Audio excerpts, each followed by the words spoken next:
காங்கிரஸ் கட்சியிலிருந்து ராஜா சுடலைக்கனி அவர்கள் இணைந்திருக்கின்றார். சார் வணக்கம்.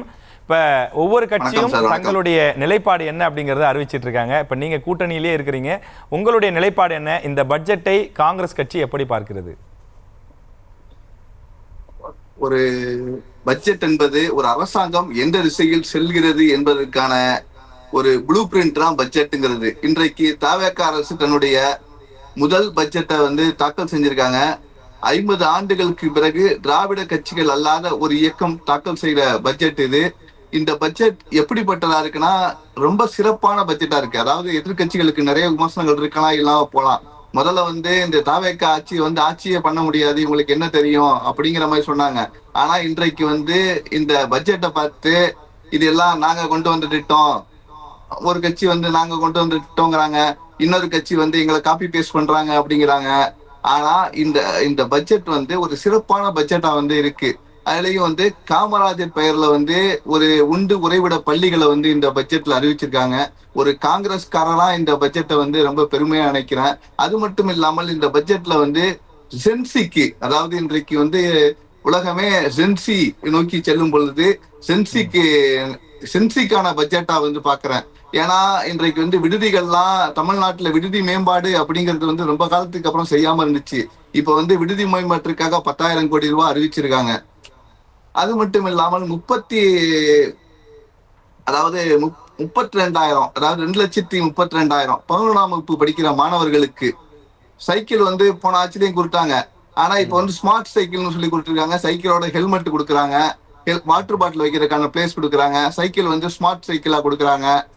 அது மட்டும் இல்லாம வெற்றி மடிக்கணினி, அதாவது கோவிட் டயத்துல கடந்த ஆட்சியில ஒரு 3-4 வருஷம் மடிக்கணினி வழங்கப்படவே இல்லை. ஆனா இந்த ஆட்சியில வந்த முதல் ஆண்டே வெற்றி மடிக்கணினி கொடுக்குறாங்க. வெற்றி திறன் மேம்பாட்டு பையங்கிற பேர்ல 13 லட்சம் பேருக்கு திறன் மேம்பாட்டு பயிற்சி வழங்குறாங்க. TN சுடர் திட்டம், அப்புறம் காமராஜர் சிறப்பு பள்ளி. போதைப் பொருள் ஒழிக்கிறதுக்கு இந்த அரசு தீவிரமா செயல்படுறதா பாக்குறேன். அதாவது ஆன்டி ட்ரக்ஸ் கிளப் உருவாக்குறாங்க. அதாவது இந்த போதைப் பொருளை ஒழிக்கிறதுக்காகவே ஃபர்ஸ்ட் காவல்துறையில ஒரு பிரிவை உருவாக்குனாங்க. அதை தொடர்ச்சியா இந்த பட்ஜெட்லயும் கொண்டு வந்திருக்காங்க. அப்புறம் மாணவர்களுக்காக சூப்பர் கிளீன் கேம்பஸ் கொண்டு இருக்காங்க. விளையாட்டுத்துறையில விளையாட்டுத்துறை மற்றும் இளைஞர் மேம்பாட்டு துறையில போன வாட்டி 500 கோடி தான் பட்ஜெட்ல ஒதுக்கியிருந்தாங்க. இந்த வாட்டி கிட்டத்தட்ட 900 கோடி ஒதுக்கியிருக்காங்க. இது ஒரு பெரிய மாற்றம். எப்படின்னு கேட்டீங்கன்னா, இன்றைக்கு விளையாட்டின் மூலம் தான் இந்த போதை ஒழிப்பு ஒழிக்க முடியும்.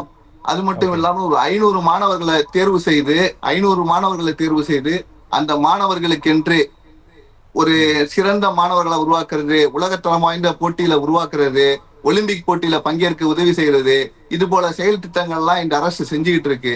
இது ஒரு சிறப்பான காமராஜருடைய திட்டங்கள், அந்த மாதிரி அவருடைய பெயர் வச்சது, இந்த விஷயங்கள்லாம் சொல்லி பாராட்டுறீங்க. ஆனா கல்விக்கான நிதியை குறைச்சிருக்கிறாங்களே, அதை எப்படி பாக்குறது? ஏன்னா கடந்த ஆட்சி காலங்கள்ல ஒவ்வொரு முறையும் நிதியை அதிகப்படுத்தி கொடுத்தது தான் வரலாறு. ஒரு இடைக்கால பட்ஜெட்ல கூட 48,000 கோடி கொடுத்துருக்காங்க. ஆனா இப்ப அதுல இருந்து ஒரு 4,000 கோடி குறைச்சிருக்காங்களே. இப்ப இது இந்த பட்ஜெட் ஒரு 8 மாதங்களுக்கு பட்ஜெட். போன பட்ஜெட் 12 மாதங்களுக்கான பட்ஜெட். 12 மாதங்களுக்கான பட்ஜெட். அதான் சார், இடைக்கால பட்ஜெட்ல போட்டிருந்தாங்க. இதுக்கு பள்ளி கல்வித்துறை அமைச்சர் ராஜ்மோகன் சார் விளக்கம் அளிச்சிருந்தாங்க. அந்த விளக்கத்தை நீங்க பார்த்திருப்பீங்க. அதாவது அதுல செயல்படுத்தாத திட்டங்கள் எல்லாமே கொஞ்சம் நிதி 42,000 கோடிக்கு தான் திட்டங்களை செயல்படுத்தி அறிவிச்சது 48,000 கோடியா இருக்கலாம். ஆனா 42,000 கோடிக்கு தான் திட்டங்களை செயல்படுத்தி இருந்தாங்க அப்படின்னு சொல்லியிருந்தாங்க. ஆனா இந்த பட்ஜெட்ல உள்ள திட்டங்கள் எல்லாம் செயல்படுத்துவோம், எதெல்லாம் தேவையில்லாமல் நிதி இருக்கோ அதெல்லாம் நாங்க கட் பண்ணிருக்கோம் அப்படின்னு சொல்லி இந்த நிதி தீவிரமா பள்ளி மாணவர்களோட பள்ளிக்காக மட்டும் செயல்படுத்துவோம் சொல்லியிருக்காங்க. ஓகே சார், நம்ம தொடர்ந்து பேசுவோம்.